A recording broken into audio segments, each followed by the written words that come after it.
Hey guys, so I'm going to ramble for a bit and hopefully something worthwhile comes out.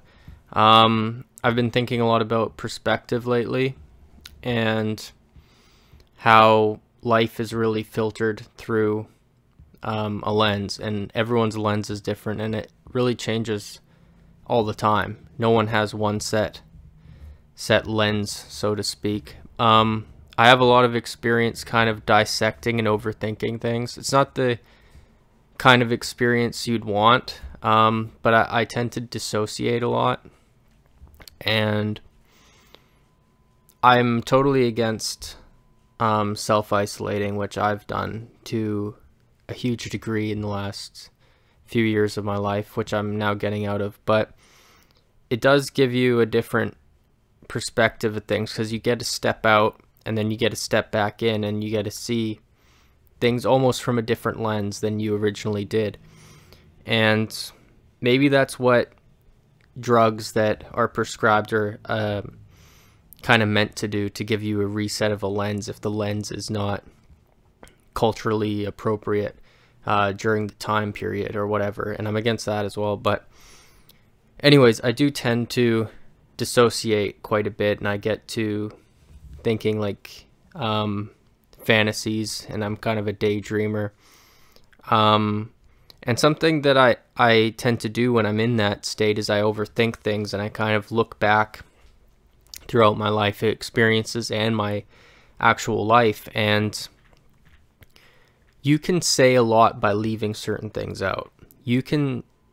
I could tell my life story to somebody, and by leaving certain aspects out, I can completely shape and change the narrative.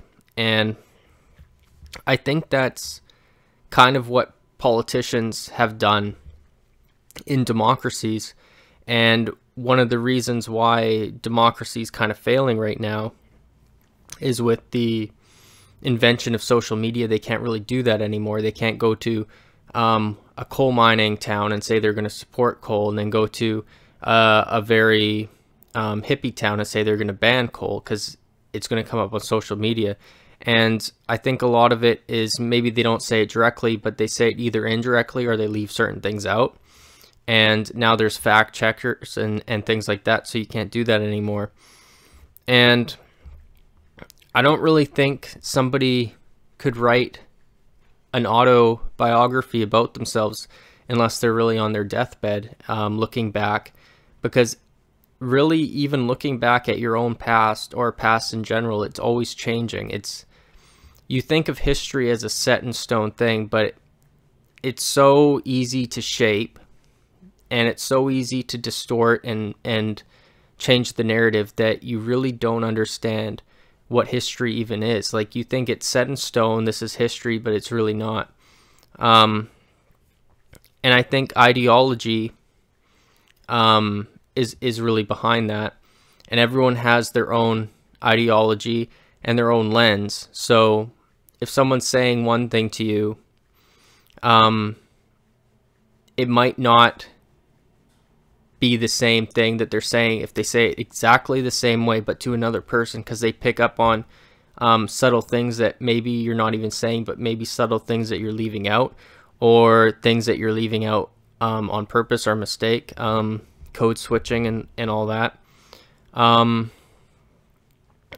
this is just a ramble. I don't know why I'm really saying this, but it was on my mind, so I thought I might as well get it out onto either a paper, a piece of paper that I write, like a journal, or to do it in like kind of like this podcast form where I just kind of say it into a mic.